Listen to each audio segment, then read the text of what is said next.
Shannon, if I told you that the fax machine was invented in the 19th century, would you be amazed, or would you just like, yeah, that's kind of what you expected? Oh, good day, Internet. That's not as surprising to me. Isn't? It is or isn't? It's not. Isn't. But I that's didn't know mostly that. because, like, I would have thought 20th century for 1800s, sure. right? Yeah, 1800s. I've been Late really into like 1800s. communication technologies for a long time, like Morse code and radio and stuff like that. So fax machines kind of fall within that vicinity. And they've developed a way. They actually used it, but to send pictures for newspapers, very low resolution, but over the telegraph wires. Clinton the first Woodward one off was the of a coast of sinking of a Miami. boat. That sounds fun. That's so cool. Off the coast of Cuba, rather. Sounds even more fun. The first 19th commercial century. system was Wow. installed between Paris and Lyon in 1865. For fax machines? Mm-hmm. Wonder what they were talking about. Can you imagine the Jeez. 20% off. Bread. Can you imagine the span you would get through that? Like some bored Parisian. It's like, I'll show them up in Lyon. The first photo was not transmitted until 1924. Francois, is this your face? If we were sending faxes in the 1860s, why do we not have site-to-site transporters yet?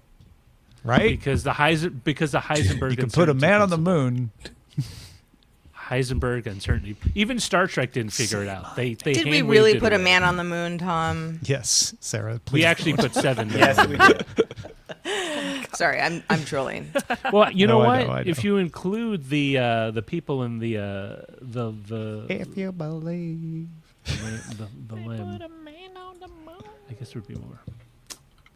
When we go back, we'll build a theme park, and then we'll have erect a little memorial or. We're trying to put something. a few more people on the moon as a species. We are. See? Yeah, Who I gets could there think of a first? few people that should be on the moon. One way. Me too. Actually, I'll I post would those like on to my put a social giant media. wheel of cheese on the moon, so you can finally say there's cheese. On I the want to moon. apologize to people who like the Olympics that we're doing this in the middle of the most interesting hour of the Olympics. What's going on? What's We've happening? got women's hockey final in overtime between U.S. and Canada. Ooh. We've got the top women's figure skater just doing their final free skate this hour. Don't tell me anything. No, I'm not saying I've anything. been I'm staying not off the spoiling internet anything, for this reason. but man, it's all the good stuff. Oh, you know. The curly Should ask pews Jen are out in the about parking it, lot too. fighting. That's crazy. That is unbelievable. Curling went to that from 20 years ago. Curling was that thing in the U.S. anyway, where you're like, oh, and then there's that sport. What's that sport called where they throw the things and slide? I've never heard of it before. Now it's like front and center.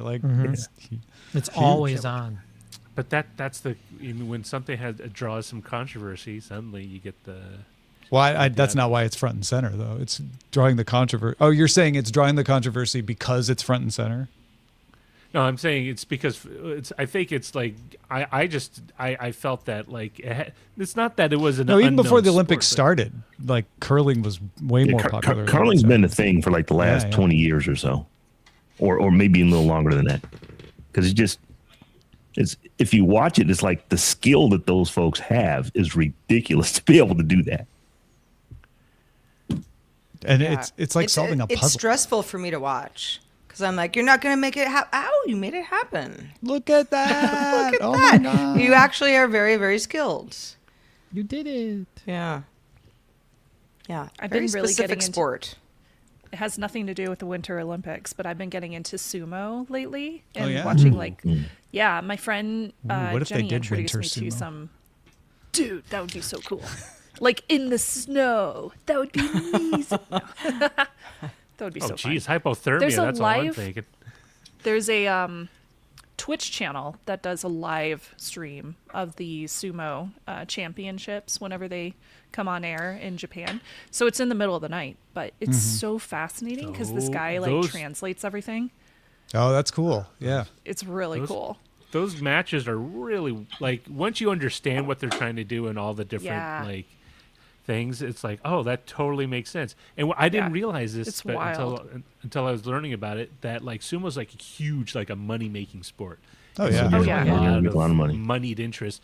And it turns out back in the 80s or something, there was this huge scandal because there's some match fixing allegations or Oh, something, really? and the police. No. That there was this whole thing about the police. One of the police being involved in it, like That's it how was you just know like- it's a successful sport. Yeah. When somebody Yeah. feels like it's worth enough to. Let's Put money fix. in it, yeah. Let's fix the betting. Well, I mean, and it's not like Japan has been a stranger to that because a lot of the kickboxing tournaments for a while in the 70s and 80s were match fixed, but like sumo used to have this very like elevated position. It's like you don't do it with that sport, right? All the other like low life, well, not low life, but less solemn sports because there's a huge history behind sumo. Yeah. Also, they eat a lot, and I watch those videos on YouTube. They where have they to, just don't show they? them. They just They need go to through, and I see what they Protein. eat. add bulk. But it looks like the healthiest food in the world. They just eat a lot of it. Well, Roger, so do offensive and defensive tackles. Oh, yeah. Okay. It is not uncommon to put away during the season 8 Uh-huh. to 10,000 calories a day. Easy. Oh What do you, my what, God. what is the go-to food like or foods? Bags of licorice, Rice. potatoes, and pizza. Yeah. Bags of Pizza. licorice. Best So licorice. Bags of Oh, licorice. a bag of licorice is like 5,000 calories. It's like, Wait. you're just trying Is to this get an them in. AI answer? This is sounds something. weird. This is It's this a lot is a of direct calories, this but I is mean, experience literally does what it, I used to Rob's- do to keep weight on when I played football. Whoa. That's awesome. I would say like but aren't those empty crazy. calories? But I guess sometimes you're like, I just need the calories. You're just burning. Yeah. But Yeah. like, wouldn't the Keeping on sugar weight. like do something weird with your mental? No, I guess not. At that age. Folks aren't necessarily worried about that from 17 to 31 when you're productive at playing those positions. It's about keeping the weight on. When I went to school, I graduated high school like 285. I was probably 290 by the time I went to college in the summer, and turning into a grown man and actually working out for real. I went from like 290 down to like 255 before practice started. Wow. We were just in the summer. And then you had to And- put it back on. Had to put like I remember my my lineman coming to me like son, we have linebackers your size. It's like I don't think you're playing on the line when we got unless you can run way faster than we thought, you better put Yeah, some yeah, bulk yeah. back on. Huh. So yeah, They just need a Two block. minutes. Potatoes and pizza didn't surprise me, but bags of licorice, that's amazing. I guess you have to like licorice. I do like like- licorice, so What about I eat eggs? so much licorice. My nickname is Stick. What? Yeah, that's funny. What's your favorite brand? Or It's flavor? funny if someone was I think like, "Hey, Twizzlers. Stick, come over here," and I'm like, "How'd you Twizzlers. get that nickname?" Eating licorice would be like probably the last thing I would get. Like my one of my coaches said, "Boy, you always got a liquor stick in your mouth," and the name just stuck. So Oh, my got it. nickname has been Stick since I was probably 18, 19 years old. I don't think I could eat that much. I can That's eat like so 2 cute. licorice sticks and that's it, like for a week. Really? I Oh just- my gosh. Yeah. Twizzlers, man. You just said Yeah. Twizzlers. But the They're thing is, I so like good. grape licorice, and very few places sell grape licorice. I don't like licorice at all. I like You like black ouzo? licorice. I like pizza. okay You with like black licorice? like movie I love theater black licorice licorice. every so often. I am Can't do that. the person. I can't So do I don't- black licorice. I actually have some black licorice right now in the house. I don't dislike it. Uh-huh. It's but I will eat a lot more just red twist or whatever before I eat the black licorice. But I don't dislike it actually. But I like molasses as well. So Red Yeah, me vines. too. Is that what black licorice? I thought it was like anise. It's Or definitely anise. tastes like Yeah. It's anise. not my niece. Yeah.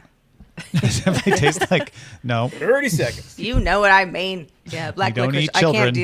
can't deal with that. But Ouzo. everybody's got their tastes. Yeah, ouzo, licorice. There's other things in that continuum of The stuff you get at the end of a Indian dinner. You get the licorice. seeds. Oh, those seed things? Aren't they anise seeds? Oh, anise, maybe. Yeah.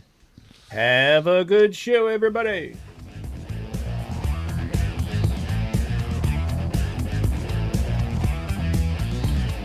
Oh, good day, Internet. This is the DTNS Live Thursday Hangout from Studio 7 in Los Angeles. I'm Tom Merritt. From Studio Animal House, I am Sarah Lane. From Columbus, Ohio, I'm Robb Dunewood. From Studio Colorado, I'm Shannon Morse.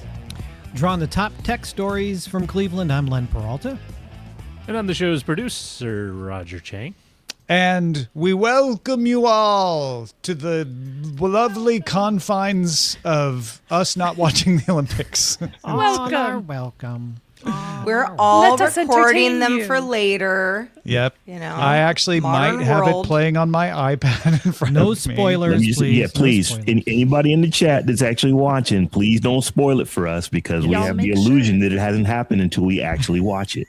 Yeah. Yeah. Y'all make sure to TiVo it, okay? Gotta love time zones. If you are watching us live, you can help name our episode. Head to dtns.showbot.tv. You can submit titles. If you like somebody else's submission, you can vote that up.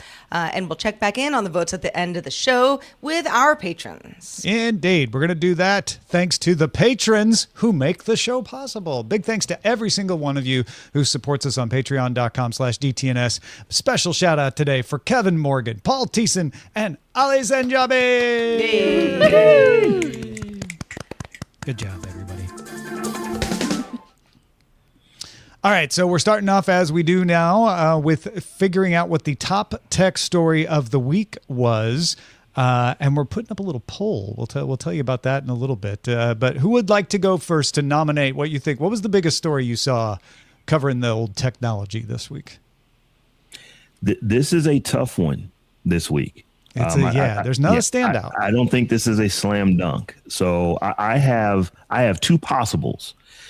The Meta plans to add facial recognition to smart glasses is a big story, and a lot of people are talking about that for a lot of reasons. A lot of people aren't terribly happy with it. The technology is cool, but is it cool for people to have the ability to just dox you right there on the street like that is another question.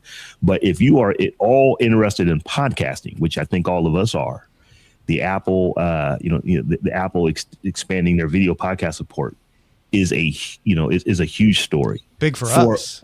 For a myriad of reasons, because it's like now you have factions about audio podcasting is dead. No, if it has video, it's not a podcast. Though this has been a thing for years, but it's just like it's struck back up now. There are literally fights that are happening on social media about whether or not the fact that we actually have video on our podcast, that we actually are in fact a podcast. I'll throw out the India AI Summit just because so much news has come out of it.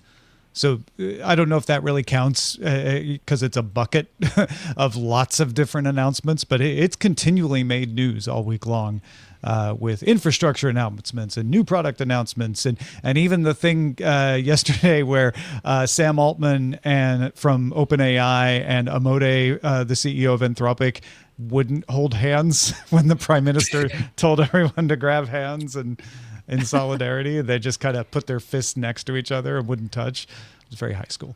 I mean, sometimes I don't want to hold someone's hand either. Exactly. It's probably because they don't like each other, But there's that whole thing going on. But sometimes you're just like, yeah. Don't tell me to hold Sometimes you somebody's got to hand. put on a Sweaty brave face. CEO though. executive. I'll only do that if I want to. Not just because the prime minister tells me.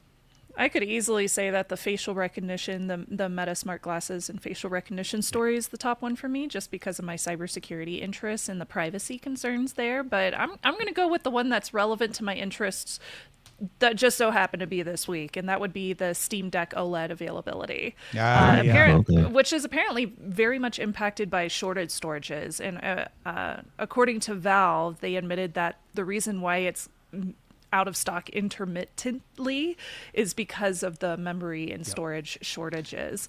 And this is in particular about the I think this is about the OLED version, because they already started phasing out the LCD console back in December.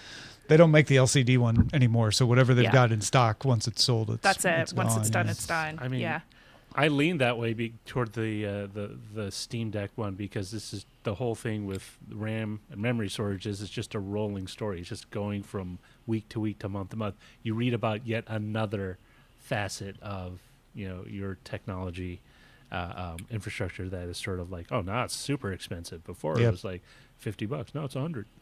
Well, I think facial recognition probably takes it.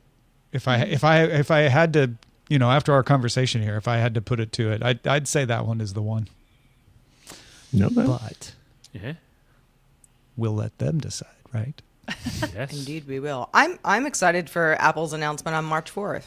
That's not necessarily a very big story this week. Kind of Might be a big story on March 4th. Yeah. Yeah. It on another week, that would like undisputably be the biggest story of the week. Ooh, Apple's Right. got an announcement, but Well, yeah. and just the way that Apple's being a little cagey about, what's this all about and why are we doing it in like certain select cities and is it going to be live streamed? And there are lots of rumors of, new hardware that people want. Yep. Myself included, even though I don't need anything. and me too for this exactly the same situation. Yeah. So, yeah, well, we'll Yeah. find out soon enough. But Sarah and I okay, are both we're gonna- excited for March 4th. I think. We are. Well, as Tom mentioned, if you think there's a top tech story of the day, something that we all agreed on here or didn't agree on, vote in the poll. Patreon.com/DTNS. All right, we talked a little bit about this topic already. It's RAMmageddon, folks. You cannot buy, borrow, or steal RAM these days because it's all been ordered, and that is starting to affect other systems as data centers, people who are building data centers, are buying up, in fact, ordering in advance things that have yet to be made, pre-ordering, if you will, all kinds of components.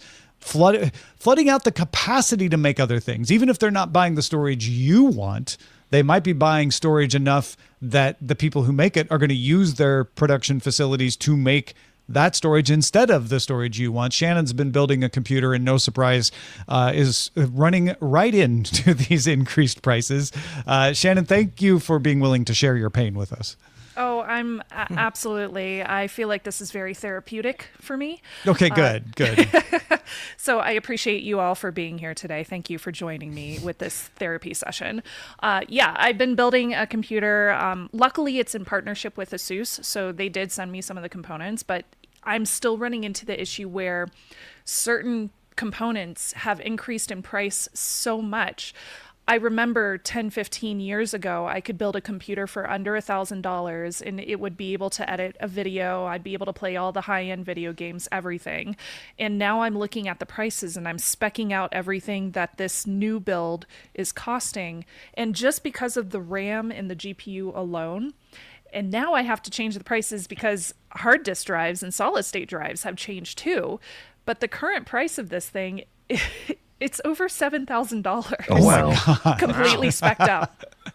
No, Wow. a big portion of that is the GPU because it's Sure. It's the high end overclocked 5080. It's a really nice GPU that I need for 4K video edits. But So you're going to have a higher base price anyway, but I not will that have a high. higher base price, but the RAM alone is well over $1,000, and Yeah, it wow. just blows my mind that we're at that point where these components are so high in demand because of data centers that we're running into these issues again. I thought that we were over these issues, especially with GPUs.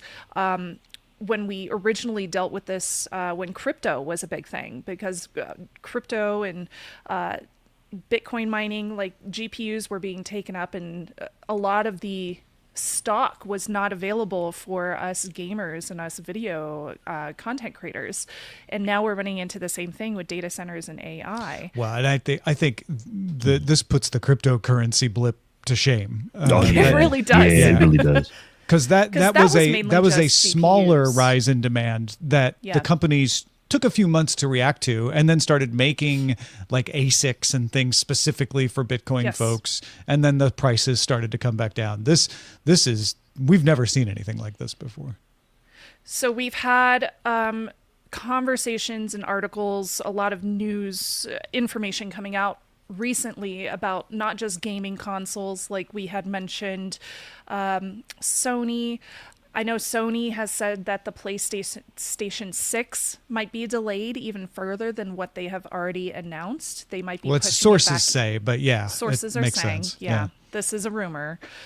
And there's other sources saying that Nintendo Switch 2 consoles may raise in price because of the shortages that they're experiencing. Now, Nintendo has gone on record, the president of Nintendo has gone on record and said that they have been stockpiling a ton of the components and products that they need to manufacture Switch 2s.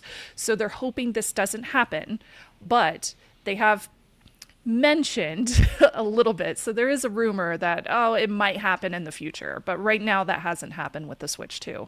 I also read a also speculation saying that Sony was going to raise other things' prices so it didn't have to raise the price on the PS5. So maybe Nintendo might do something like that. So the reason I wanted to bring it up today is because Western Digital just this week has announced that they are completely already out of stock of hard disk drives for the entirety of the year. And it's only February. So this is the rest of the year, 2026, because of the AI demand.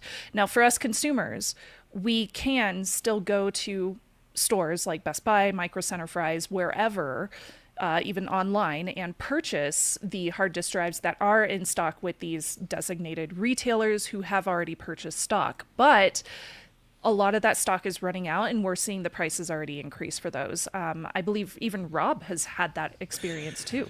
Yeah, so this past Saturday, I actually went to Best Buy to buy a 4 or 5 terabyte SSD. My memory management is just when I run out, go buy more because it hasn't been terribly expensive to do it. But I verbally, when I saw the price of a 4 terabyte SanDisk at Best Buy, I was like, I know you lying. It's like, this thing is literally 100% more than it was a few months ago. It's probably been, we were well into last year, probably, August is probably the last time I bought one, but it was over twice the price. And it has made me start doing things differently. So I'm like, man, these things are really expensive. So I have to get better with just managing my own, data storage needs, because when I fill up, I just go buy more instead of actually properly managing it. So then I was like, maybe I should look into getting an NAS. But hard drives are expensive. It's like, it doesn't matter what you're trying to do. It's all getting expensive. So one of the things I decided to do was I pulled this out. This is I think it is a 2014 MacBook Pro. It's so old, it's still got the drive in it, the CD drive in it. And what I'm going to do is I'm actually going to run some NAS software on it. This is it only has 8 gigs of RAM, but it did have a terabyte hard drive in it. So I'm going to run Open Media Vault on this, and I actually went to the crates in the back. And I found some old SSDs. Now, unfortunately, none of them are big. They're all like 250 gigs. The biggest one I had was 500, and that one actually was, still have plugged in to one of my computers. But I'm going to plug as many of those old SSDs, those old HDDs into this laptop as I can to just bump up the memory on it. And then for like long storage stuff, get it off of my actual SSDs and get it moved over to this and just let it sit on the network. Because it's, most of my SSDs that are filled up, they don't need to be, they just are. And I've just gone out and bought new ones. Sure. This will allow me to move stuff off of them that I don't want to get rid of, but I don't need every day. So I can free up the space on them and allow them to actually be my working drives for when I'm editing video. Time to get creative. Yeah. I mean, this is one of those times where I remember the beginning of the year, I was pricing out an NVMe and M.2 solid state, like a terabyte, because I needed for my laptop. And I literally watched it go from my Amazon cart. It literally jumped up 100%. And I said nuts to this. And I scoured around, and even the really kind of like low dollar, like Chinese, like third tier vendors were charging an arm and a leg. It's like, well, what am I going to do? And so I just literally I used Gemini to help me search, and I actually found it on iFixit. I found a 1 terabyte SSD for like $100, which is smart. which is $60 cheaper than what I would have paid. Now I will add the caveat: it's an older model, so it's only PCIe. Revision 3, not the revision 5, like some of the higher newer ones are. But my laptop wouldn't max it out anyway, so the bandwidth is plenty, and I got a new terabyte. But I was just like, is this the time where I just be like, I'm just like a squirrel and I start buying this stuff like in bulk and pieces and just resell it on eBay? Because it feels like it. Like I could be a scalper like a jerk. We are seeing the toilet paper phenomenon play out in components, right? Toilet paper disappeared because everybody heard the toilet paper was disappearing, so they all ran out and bought toilet paper. The RAM stuff has caused such a stir that a lot of companies like Nintendo were like, we just better buy up all the components we need just in case. And when that happens, suddenly the people who make the components are like, we don't have a whole lot of components left. And then their other clients are like, well, we better get our order in then. Like, you know, and you end up having that hoarding mentality start to take over. And some of this is legitimately a shortage because of demand of people building data centers, and some of it's that halo effect.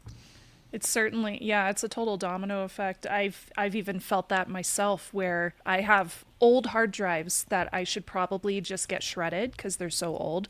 But now I'm thinking maybe I should hold on to those just in case I need them. Like they're 15 years old, but maybe just in case. Maybe I should keep those around because I'm nervous. I'm scared to get rid of storage. I have 25-year-old hard drives that still work, and I'm amazed. Yeah, that's why I have this laptop. Is like I don't know that I turned it on in 4 years until this weekend.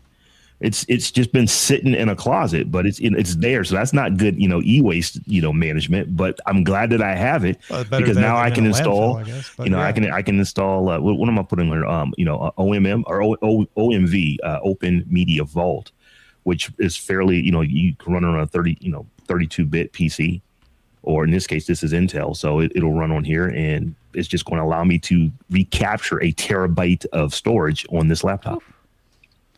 Yeah, I think one of the interesting things, the themes that's coming out of all of our stories here is you realizing, well, I used to just do that because it was cheap.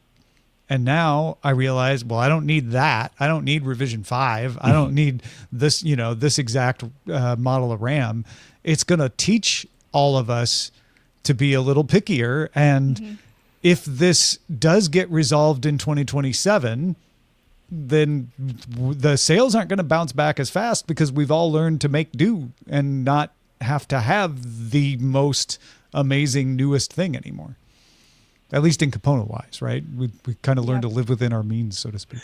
I'll say I'll add in theory. Yeah. Because you know what will actually happen is like, I can get 5 terabytes for $299. It'll purchase. Yeah. Like 5 terabytes at $299 felt expensive. Now 5 terabytes is $1,000. When it comes down to $399, we're gonna think it's a screaming deal. So I mean, it's $299 for 2 terabytes, and I bought a 2 terabyte last year for $140. Yeah. I feel like an old man. Well, let's get to Lord Mulgar's comment, which is a good one to have a conversation about. It was in response to Roger's column about the Nest Super Bowl commercials that was up on Patreon. Lord Mulgar wrote, "What I found interesting is the Nest doorbell video footage that was supposedly deleted, yet recovered by Google and given to the FBI in the Nancy Guthrie abduction case happening in Tucson, Arizona. I could tell how carefully Google and the FBI chose their words when they announced they recovered the video. They knew people would call them out on it. I only hope the video and now the DNA they found on the glove help locate found on the glove help locate Guthrie and her abductor."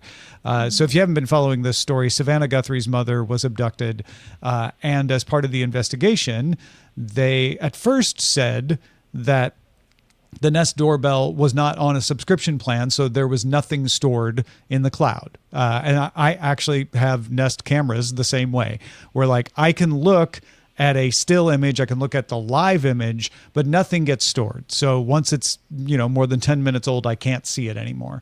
And so people were saying, well, wait, were they secretly storing it and not telling her, even though because she wasn't paying? And the fact of the matter is probably not, because I can look at my Nest camera and see images from the past, 10 minutes or so, or the past 20 minutes. So those stills, those motion capture stills are being stored in the Nest cloud, even though I'm not paying, and then they're deleted. And that's where I think people don't understand, like, but if they're really deleted, how did they get them? When you delete a file, usually you just delete the file allocation table record for it. You don't actually delete the file. So any hard drive you find could have lots of files on it that were deleted. And there are tools that have been around for decades that let you recover them. Shannon, I'm sure you're very familiar with this sort of thing, where you can just run a program, and if someone hasn't properly deleted a hard drive, it'll find stuff, right? Dude, there are programs for hard drives. There's programs for RAM to find storage or find memory allocated in RAM even after you've restarted a computer. There's ways to find data that you think you deleted super easily. And yeah, you're right. Those have been around for well over a decade. And there's ways to also safely delete your data too. For example, DBAN. I know it costs money now, but DBAN is a thing I've been using for decades to safely and securely delete data off of my drives. But going back to the Ring doorbell footage, obviously they're not using DBAN. Well, and that's my question for the panel. Should they? Like, in the course of my day, I don't use DBAN to make sure everything I delete is properly deleted. I do that on a drive when I'm about to dispose of it. Right. In the course of running a cloud computer, like trying to run DBAN all the time would take up all the capacity, right? I mean, I think we've all had that scenario where, you lose a very important file. Maybe it's a photo, you're never going to get back. It's kind of like, it's like freak out time. Which is why the sort of like look at recently deleted files, which a lot of platforms now use, can be very helpful. Or you get stuff out of your trash before you delete it permanently. Obviously, in this scenario, with law enforcement trying to get to the root of what actually happened here in an abduction case. I think a lot of people are like, oh, this is great. Google said that they couldn't get it, but it turns out they can. But again, that is going to freak out a lot of people. A lot of people are going to say, see, told you. Google said that they weren't saving all this stuff, but they are, and here's good proof. So I guess it depends on your scenario and how paranoid you feel about companies saying something and also doing that same thing. Well, and I don't think Google is lying when they say they delete them. They delete them. They delete the file allocation table record. What they're not doing is securely wiping their drives every time they delete one person's file. Right. And I think that what people have to understand is that, it's you have to physically do things to the hardware to make data not be available if on you it. Really want to be sure, right? I'm dating myself, but going way back into the 90s when I first got into IT and we needed to destroy hard drives, we literally destroyed hard drives. We would take hammers and magnets to them to make sure that they were not recoverable in that standpoint. Now, you don't need to do that anymore. But all Google is saying is that if you don't pay us, we're not going to keep your files. We're going to delete them. They're not saying we're going to go we're going to go destroy the hard drive that it was on, or we're going to go do this low level deletion effort on the hard drive so that it's unrecoverable. They would be very unwise to say that, because just like what has happened here, someone's figured out a way to go back and get the data. Right. So I just think that you have to know that if you don't want your data in cloud storage, don't put your data in cloud storage. That's really the only thing you can do to prevent it from potentially coming back. And vice versa. If you think, oh, well, I'll be able to get the data back from them. Willie Scott points out, first of all, it took Google a week to be able to figure out which drive this was on and then pull it and then run recovery software to recover those pieces of files and then see. And the other thing is, if they've deleted the table allocation file, it could still be there, or it could get overwritten in the course of a cloud computer drive being used. It's so don't rely on this because it's just data that's sitting there on the drive that could be overwritten or not. When we talk about DBAN, what DBAN does is it overwrites your hard drive multiple times with random data to make sure it's unrecoverable. It has to do it. I don't know what it does, Shannon. Is it 7 times, 8 times, something like that, right? Oh, I don't know the number but it's a lot, right? Yeah, it's a lot. It's not just one time. So, no, I mean, the rule of thumb is once it's out of your hands. I mean, unless it's explicitly written in your contract, we're gonna securely erase it. You can't assume anything. And so whether or not you need it or you want them to delete it, it's not in your hands. So it's a kind of a roll of the dice. Assume that before you use their products, because when you're in that position where you have to finally decide, it might be a little too late. So, I mean, there's one I mentioned to Sarah when we were doing Live With It with Wise, like with the Wise cameras outdoor, I just use them for the exterior of my house. I know completely, I know exactly what I'm getting into. I know if someone comes across and sees video of the exterior house, there's a small chance it'll happen. Doesn't bother me, which is why I don't use them in my home. The cameras I have in my home stay in the home. That means all the data goes to my local NAS. I can access it remotely, but it doesn't go to a cloud situation because, again, at that point, unless it's clearly written that says A, we'll give you your data back, or B, we'll securely delete it. You can't assume either. Do we think that people should be concerned about their data that they thought was deleted being available, given this story? I would say... I'm kind of on the other end. I would say not necessarily. And that's because this is a very high profile case. And the fact that they were able to recover this data, this video footage from for this particular case does not necessarily mean that they're going to do this for every single case out there. And that's another reason why, like, if there is some kind of criminal investigation, I wouldn't depend on that data being available, nor would I depend on it being completely deleted. Like Roger said, like, if you really are worried about something being online, like, make sure it's completely local. Like, don't store anything up in the cloud. Yeah. This is, this cloud storage, this is multi-tenant. So, there are multiple companies that are using the same hardware for this stuff to be there. If you want to be sure that you're using cloud, but it's, your data is going to be, destroyed, it's going to be destructed, you've got to go to single tenant. And that stuff is super expensive. Now, there are data centers that run that way to where the only stuff that is on that hardware is your stuff. So if you needed to go wipe a drive, they could physically go do it.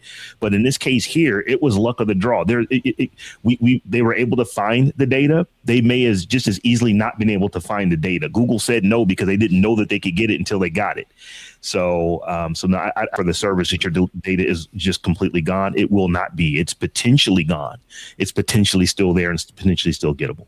Yeah, and it's probably mostly gone, right? So I wouldn't panic and think like, oh, they're keeping everything. They're not, but it isn't entirely gone. It's people hate nuance, right? We want it to just either be one way or another. But the fact is like, yeah, they could recover something, but you're probably not worth the trouble. So you probably don't have to worry about it. Yeah. But they spend hundreds of thousands of dollars or more to get this data back. Yeah. I mean, this is the thing. Don't panic, but it's definitely something you should be aware of. Yeah. Well, another thing you should be aware of is that we have an amazing show called Live With It. We certainly do. And if you've got a pet, if you have a dog, a cat, maybe you have a pet possum. Some people do. Raccoons, I follow them on Instagram. I am sharing my experience with the Fi Series 3 Plus Smart Collar on this week's Live With It episode with Roger Chang. We both chat up the living with the collar, what's good, what's bad about it, talking about data. Very, very relevant because it gets a lot of data on you. You might want it to do that, and you might say, not for me. So we'd love you to check it out. Go to youtube.com/Daily Tech News Show and just look for Live With It. GPEG wrote in with a question for us. He said, "Hi Tom, just thought to ask, how far away are we from AI legislation that would probably also protect the economy?" Now, I'm assuming GPEG's talking about U.S. because there is AI legislation in India and China and the European Union, but in the United States, we only have local legislation, and even that's pretty patchy. So this is kind of an open opinion question. How far away do we think we are from having any kind of legislation that regulates how these tools are used? And do we think we also get jobs protection as part of that? I think that we will see some type of legislation in this decade before 2030. The reason being is that if you just look at the speed at which AI is incrementally getting better, it's better this year than it was last year. It's like it's better this month than it was last month. It's like, there are new releases of things that are coming out every 3 or 4 months. So I think with that, we're getting to the point to where I hear enough people who have expertise in this saying that we are a couple years, 3 years at most away from when AI will be able to replace any type of data entry job where people are sitting at a computer and typing stuff repeatedly. All those jobs could be replaced by AI. Not saying that they would be, but they could be. And when legislators start to see that, based on the public starting to understand that, that's when probably laws will have to be created and rules will ultimately have to change. My vote is entirely dependent on who's in charge. So I will say either January of next year or maybe January of 2029-ish if things go in a good route for us that want some kind of AI legislation. Until then, probably not. You and I are simpatical on that. That's why I said 2030, just to make sure I have my bases covered. I don't know. I'm surprised that we're not farther along by now, just because there lots of hand wringing about AI and what it's good for and why it isn't good, and both things can be true, but I mean we're definitely seeing legislation stateside, and I don't know what the blanket legislation would be that would make anybody happy. That's kind of my fear with all this is like, we're gonna get to the point where somebody's gonna freak out enough and something's going to be pushed into legislation, and what that is, I don't totally know yet. I mean, maybe it's the AI agents that are all the rage right now. They'll write the bill for us. I don't really know. I really don't know. I don't know. I have a feeling it's going to be a bunch of piecemeal legislation that's tangentially related to each other. Like one about like using your likeness to train LMs or any other. Yeah, and we have Like a couple stateside. examples of those. Yeah. And so then the you have one on Deepfakes Act, for privacy. example. Then you have one on like maybe not job specific. This is the one thing I've learned though over the past few years is the money talks, right? So the bigger the wallet and the more money you can funnel out to people who can then hem and haw and say, hey, we'll have legislation, but we'll take time to craft it carefully or whatever. I mean, even the EU sort of relented on a few things because they were worried about losing, their competitive advantage in that space. And so, the problem is right now there's stupid amount of money floating everywhere. And I think until that sort of simmers down, I think it's going to be. You think that'll simmer down? I don't know. I'm just saying until that simmers down. I don't think anything for at least for the next 4 years. It's a good point. The Take It Down Act is the U.S. law which criminalizes non-consensual, intimate AI-generated imagery and requires platforms to remove them. So I kind of think you might be right, Roger, that it ends up being small bills that sort of add up over time to regulation here. That is a very U.S. way of doing things. The other way I think it would go, I would put it at June 2031. And I say June 2031 because I don't think Congress gets anything done from now until there is a new president. There's all power is future power, as Justin Robert Young always says, and they blew all their future power on the one big beautiful bill. And even if they are able to retain the House, which is debatable, I just don't think they're going to be able to agree on anything because of a lot of the reasons you all have said about, how do you make everybody happy and how do you resist the lobbying efforts from the big companies and all of that. But when a new president comes in, I think whatever party they're from, they could possibly. Justin Robert Young and I were talking about this on PX3 last week. We don't really have a clear alignment of who likes, which party likes AI and which doesn't. It's kind of all over the place. Financial Times had a big article about the conservative base having a backlash against AI. So I think a new president could come in with a promise to create an omnibus, a bill and push that through. And that would be the big the big effort for the first 100 days, and it's like the Communications Act was in the 1930s, or the Cable Act that happened in the 1990s. It could be something like that, where we actually get regulation of how data centers are built, how tools are used, what disclosures about training data and copyright, and all that stuff together. Roger's probably right; it'll probably come piecemeal. But if we were going to get it all at once, that's how I think it would work. Yeah, and I'm with you and Roger on this, because I don't think that it'll be just one thing. I think it'll be a bunch of tiny little cuts to, we now have nationalized legislation. And I also want to be clear on this. I don't think that whatever comes out by 2030 is adequate to address the needs. I just think there will be something that will have been worked on that they could have gotten enough people to agree on that, hey, this is now how we're doing stuff. Completely inadequate to what the needs actually are. But I think that something could exist in this decade. All right. Now that we've solved that, thank you, everyone. U.S. Congress, take it from here. Let's get to our weekly tech game. Yeah, Roger's cooked up another tech game for us this week. Roger, what's our theme? All right, since we're moaning about inflationary pricing on so many great computer products, I think inflation would be a great place to start. And we think it's bad now, but there was a time, at least when I was alive, when it was a lot worse. Thankfully, I was very young, so I didn't realize what was happening. I just remember my parents saying there wasn't money for a lot of things. I actually have a whip inflation now button, a win button from the Ford administration. Oh, wow. That they gave out with a program to get people to turn off their lights and save energy. They would have had bigger buttons, but they had all that inflation. Had to make sure they were small. Is that why my dad was always so mad when I would leave a light on in another room? Yes. Yeah, Yes, that's right. I'm like, you're right. Like, wasting that's a energy, trope but for it always fathers. felt a I little still like, do it. I still do it too. really upset Yep. about this.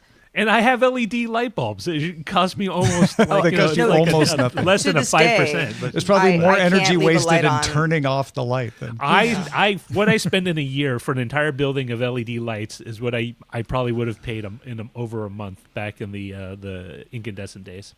Now, from 1965 to 1982, it was called the period of great inflation, a high inflationary environment reaching over 14% in the U.S., and high unemployment and general funk about people's optimism in their financial future. This quiz will test your understanding of the cultural and economic zeitgeist and the impact of the period. I'm just saying, 14%, kids. You and your 7%. Sit down. All right. So All right, who was question born one. during this time? I was alive. I was alive. I was alive in 1982, so I was in second grade. I was blissfully unaware, but we were also pretty poor, so it makes sense. I thought I was poor. Which gritty 1976 film featuring Robert De Niro captured the urban decay and economic decline in 1970s New I York know this City? one. I know. Come on. Sarah. It's Taxi Driver. Yeah. You talking to me? Yeah. Who you talking? Have you guys watched Taxi Driver? In the last 5 years or so. Yes, maybe I like have. 5 or 6 years ago. Never yeah. seen it. Yeah, yeah. It's- Never seen it? The first time I Never ever saw seen it, I mean, I wasn't. Well, I actually it was out the year I was born, but obviously I didn't see it. But I saw it as an adult, like maybe in a film class or something, and was kind of like, oh, this is just a really different movie than I thought it was going to be, and just kind of just wasn't kind of a feel-good confused film, in you general. thought.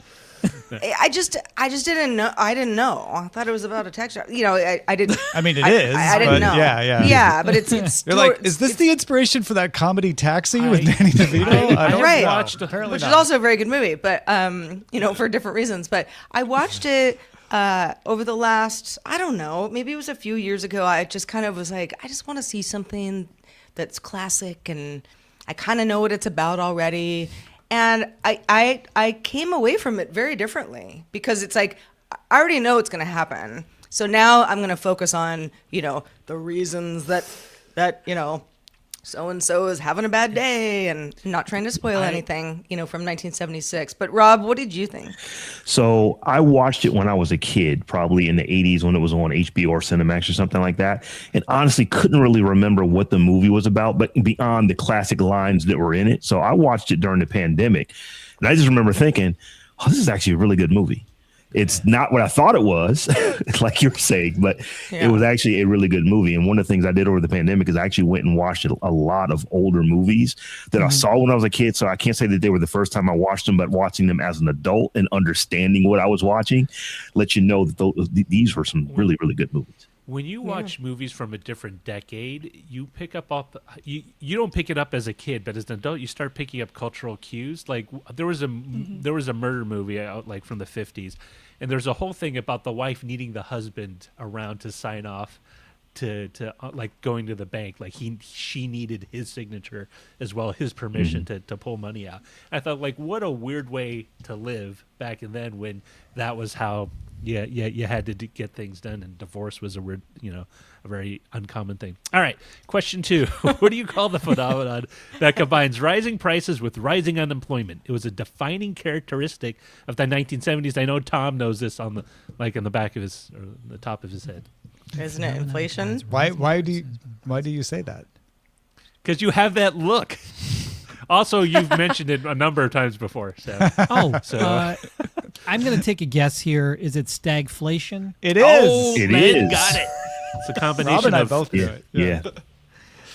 it's a period of economic slow growth and 'Cause it's relatively high unemployment. stagnant. Rising So for- we're in Yeah. stagflation now then. No, because the No, we're not. unemployment is low. We have a high employment with our inflation. Yeah. I guess Because it's usually one or the other, right? Yeah.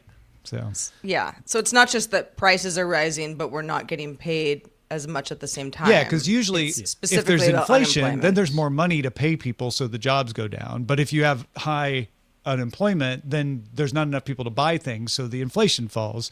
And stagflation is, wait a minute, you're not supposed to have both at the same time, high Got it. unemployment and So this next question kind of touches on that. What key monetary policy change did President Nixon enact in 1971 that affected that inflationary period? I should know this, and I don't remember it. I don't know. Scrooge wasn't McDuck had a alive. giant. Was it, I Does it was have on something the about gold that we standard? moved to? It was like two quarters of. Tom got it. Was it? He took us totally off the gold standard. Yeah, the rest of he it? took okay. the convertibility of U.S. dollars to gold, floating the U.S. currency. So before then, during the Bretton Woods Agreement, all currencies were pegged to a certain amount of gold, right? It's like, so many U.S. dollars to 1 troy ounce of gold. Nixon said, nah, we're not going to do that anymore. And partly because with the amount of money that was the currency, there wasn't enough available gold in the world to kind of underwrite that. So that was one of the things. Unfortunately, it was an inflationary shock. However, this next question was sort of a relief from that. What musical movement emerged in the mid-1970s which expressed the frustration, rebellion, and anti-establishment anger over the general sense of economic decline? Punk. Punk rock. That's what I was thinking, punk. Yeah. Yeah. It's, That was all over the place. Yeah. Yeah. It's that punk rock music right there. Punk rock music. Perhaps you've heard of this. There you go. A little sample. that was right up there with Anarchy in the UK. Yeah. Yeah. All right. Okay. Here's another musical another cultural moment. In the fourth season of this American TV sitcom, during the show's opening, the main character is seen looking at a package of meat in a Minneapolis supermarket and reacting with disgust at the high price and throwing it into her shopping cart. A nod to the pressures of the inflation at the time. What was the name of that sitcom? Was Is this it on Laverne Nick and at Shirley? Night? Wait, who said what? Was this on Nick at Night? No. I think. What did Sarah say? I said Laverne and Shirley. Oh no. That's what I Close, thought. but It's not. Mary Tyler Moore. Minneapolis. Yes, Mary Mary Tyler. Tyler Moore. Yeah. She She All I could turn the remember world on with her smile, but she's going these through. meat She's going through the prices. supermarket. Am I getting right? Meat price. Yeah. Meat prices She picks are up a I remember They're Mary too high Tyler for Moore my just taste dancing in the today. street, right? Mary. yeah, that was before she saw the price of meat. Yeah, that was. Remember, they changed the intro. Was it season 4, season 5? So Yeah, it changed, season- and that's when this yeah. one came. Interesting. All right. Question 6. During these shocks or crises in the 1970s, it forced Americans to wait by their cars in lines stretching for blocks. I mean, they were waiting for gas, right? Gas wars, yeah. Yeah. Yeah, guess. Not gas wars. They were What Oil? shock? What kind of crisis? The gas. I think Sarah price. just said it, Roger. Oh, what'd you say, Sarah? Oil. Did you say oil? Sarah said oil. I said yeah. gas, then I said oil. Okay, That's- Sarah that- got it. It's oil. If Joe scrolls down, you can see kind of the lines that formed around the gas stations. I remember this when I was a kid. Whoa. Yeah. People Yeah. were just lining up. That's so funny. Shannon does not remember this. So I remember this remember because born gasoline in had the 85. tax on it, and so did diesel. My grandfather used to buy just like number 2 heating oil, and he had giant tanks for it, and he used that for to run the, he had trucks For and gas? cars and stuff. Yeah, because basically number 2 heating oil is basically just really clean diesel. So.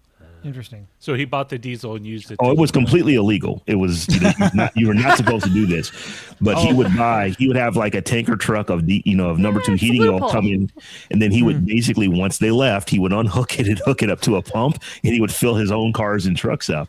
That last number 2 photo heating oil. So that funny. said odd number plates only, is it like, did they do like even numbers today, odd Yeah. numbers tomorrow? Gosh, that's crazy. Yeah. Isn't that? It was. This is not hey, something by I the way, remember. just out of curiosity, what is the lowest price of gas that you remember? Like, No, do I remember 87. buying, Oh, I or do I remember remember this. being 85 advertised? cents. 85 Yeah. cents. 85 cents? No, I- I have a buying. picture. I remember 85 cents, like in the late 80s. I remember 79 cents. I mean, like- because I remember being at the gas tank saying, "Gosh, this is going to seem cheap someday." I remember because I this is when they didn't have the machines at the gas tanks, but they started in California. They started making you pay before you pumped. So I had to take the cash from my dad to pump the car, and I went up to the guy and it's like, "Which pump do you want?" And I gave him the number. I said $20 or no $10, and then if you had any left over, you'd go back over there for the change. It was very weird. That doesn't I happen don't anymore. remember. My memory is either $1.99 or 99 cents, and it's a picture from like 1998 in Missouri. So it could be either. 98 I cents. remember it being remember. advertised at 25 cents a gallon when I was a kid. Wow. Yeah. Wouldn't that be nice? Well, speaking of 25 cents, I don't remember exactly what the price of gas was when I first started driving in high school. But I remember it'd be like, there's 3 or 4 of us in the car and everybody like pitches in a quarter. Yeah. And you would get enough gas to go somewhere. Yeah. Oh, Wow. it's crazy. Yeah. $5 when I started driving would halfway fill your tank up in the Chevette. Yeah. Oh my gosh. Oh man. Isn't that I could crazy? fill up an entire like 25-gallon tank for like $10. I used to deliver pizza for Domino's Pizza, and I could fill up my gas tank in my old car for like $20. We need to do this show in a coffee shop so we can all drink coffee and talk about it. we should make that happen one of these days. All right, this question number 7. This genre of dance-oriented music and 1970s subculture emerged from the urban nightlife as a route of escapism during these economic uncomfortable times. Would it be Disco. Uncomfortable disco? economic times. Vogue. Yes, Sarah got it. It was Disco. disco. That is the weirdest definition of disco I've ever heard in my life. I was I know, just I'm trying like- to find a way of I'm saying like- without saying disco. All I heard was dance-oriented music, 1970s. Yeah. Yeah. It's like, Yeah. this is It's probably kind of disco. all you needed. But- Yeah. Donnie and not Marie that had their disco own was the show. only one. And A lot of punks were dancing. Were they too. disco though? Like I think solid We're- gold when I think disco. I Yeah, they think weren't love disco. Solid They Gold. yeah. they sort of were in the disco world because he had the purple socks and everything Yeah. else. Well, they but- straddled They- it. they and were it took me popping for disco forever flair to figure because out they disco weren't was a hot. couple. They were just brother and sister. All right, last question. 1975, Steven Spielberg released this thriller, which is considered today Oh, come on. the first I know true this summer one. movie. Jaws. Yeah, I'll let somebody else Shannon take got it. it. It's the only one I knew. Yes. Dude. Also, a movie I rewatched recently. Not like yesterday, but again, like in the last 5 years. Did you find because- yourself cheering for the shark? Yes. Yeah. See, In fact, I really? did. Apparently, everybody who watches it now, who rewatches it because it was the big anniversary, they're like, "Oh yeah, I'm cheering for the shark now." That's so funny. Well, it's because it's I remember as a kid, fair. like, I mean, I didn't see it in the theaters. I would have been too young. Well, I wasn't alive, but I saw it as a kid, and I remember kind of being like, I mean, compared to The Exorcist, this isn't very scary. You saw The Exorcist as a kid? Yeah, I did. at a slumber party, I and saw- it was Wow. bad. No wonder I you saw- don't like horror movies. Yeah. I saw Jaws in the theater. I remember that. I walked in. We were late for it. And it's so funny. Every time I watch that movie now, I'm like, oh, this is when I was 4 years old and I walked in, or 5 years It's old. nostalgic. Was that the He's first like, I movie walked you- in during was- this scene. Was that the first movie you saw in a movie theater? No, you know what? Do you remember? This is something very. I don't know if anybody remember these. Remember when all the Bigfoot movies were really, really popular? No. And so there was like, No. yes, there were. I remember there were like movies about Bigfoot, and I just remember we went. They took me when I was very young, and the line to They see weren't the movies, Bigfoot Lynn. film was as long as This the is gas what the lines. same era that Bigfoot appeared on $6 Million Man. They had a whole- Yeah. Bigfoot was a big deal back in the 70s. It was a huge deal. I mean, like- there was a. I'm not sure if they're still around, but Bigfoot carpets. That was like a chain, like they sold carpet, but it was Bigfoot. I remember standing in line waiting to see a frozen Bigfoot carcass at a mall. Like my, It was. my, Was it a tree brother- trunk? No, it was in like a big block of ice or something, and I was like, "What the heck? What the heck kind of memory is that for a kid?" I mean, my siblings took me to go see. They went to go see it, but they had to take me along because I was a young kid and like get. I've to- just always, going back to Jaws, I've always been like, because some people have, a real shark phobia, right? And it's sort of like, okay, well, you know exactly what to do to never run into a shark. Just stay don't out of go the in the water. Yeah, like a monster under your bed, like It's nothing you can on do the about movie that. poster. yeah.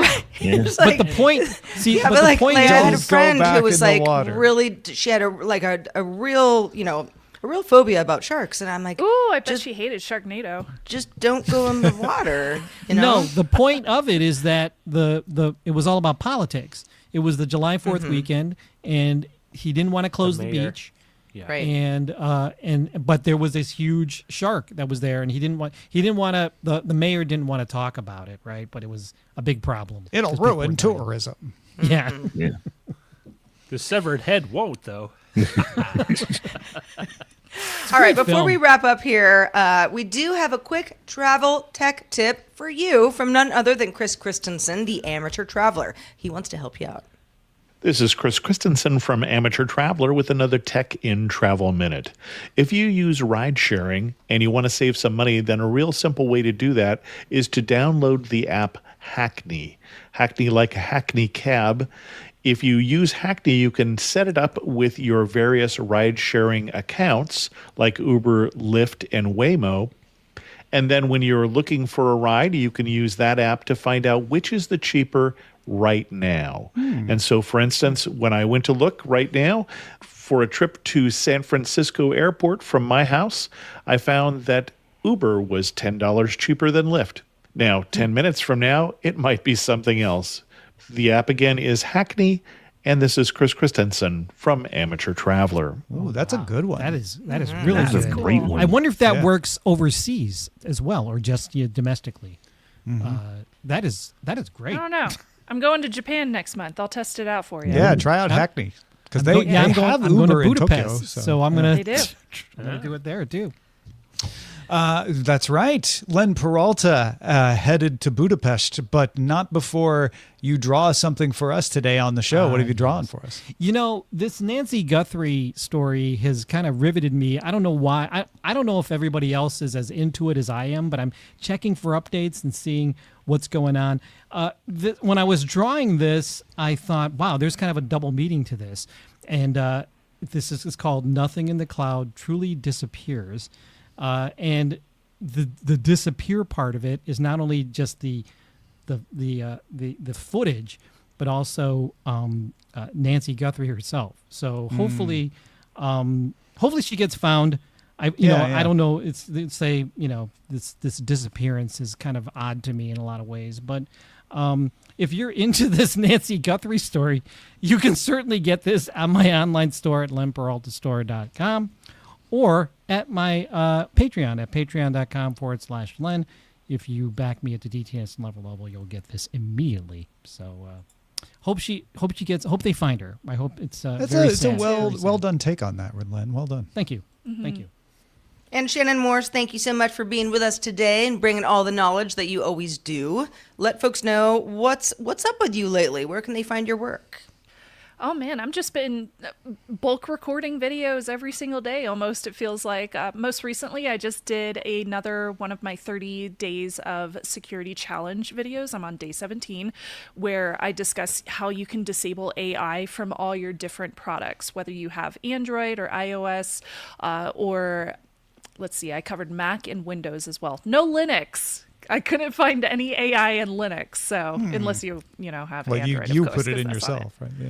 or unless you're putting it there yourself, yes. But if you want to learn how to protect your data better, then check that out over on my YouTube channel, youtube.com/Shannon Morse. Fantastic. Real quick, want to thank everybody who supports the show, dtns.substack.com. If you're into Substack, you can subscribe to us there, get the ad-free show. Patreon.com/DTNS, of course, the main way that we fund things around here. And of course, you can give us super chats on YouTube. You can give us bits and things on Twitch. Over the past week, Razin, Hockey Sticks us, both resubscribed with Prime. They've been around for 50 months, both of them. We got follows from Tech Stud and Kyle the Murphy. PC Milesy back for the 60th month. Also follows from Renan Parente, Wilker 336582. And Renan subscribed. Thank you, Renan Parente, for subscribing. Benjamin 00 followed us. We also got bits from PC Milesy, Technomensch, Zoe Brings Bacon, and Brian M64. Brian M64 also back for the 51st month, and Larry in Atlanta back for the 62nd month. It's great to have every single one of you. Thank you for supporting us in all the various ways, including, once again, patreon.com/DTNS. Come back tomorrow at 12:30 Eastern Time for a live behind the streams recording of DTNS. We're doing a lot more of this stuff, so we hope you can join us tomorrow. And for all the news, get Daily Tech News Show at dailytechnewsshow.com.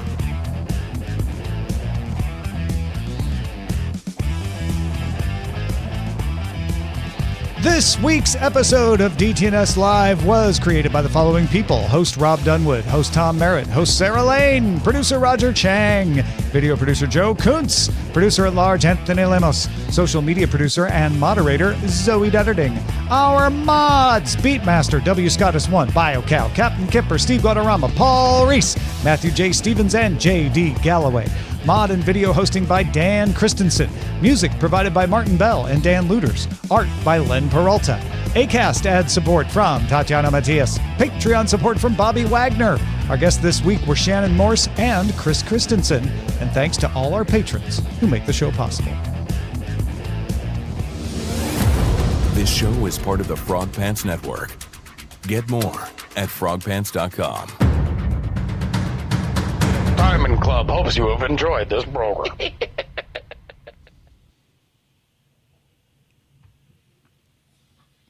Boop, boop, boop.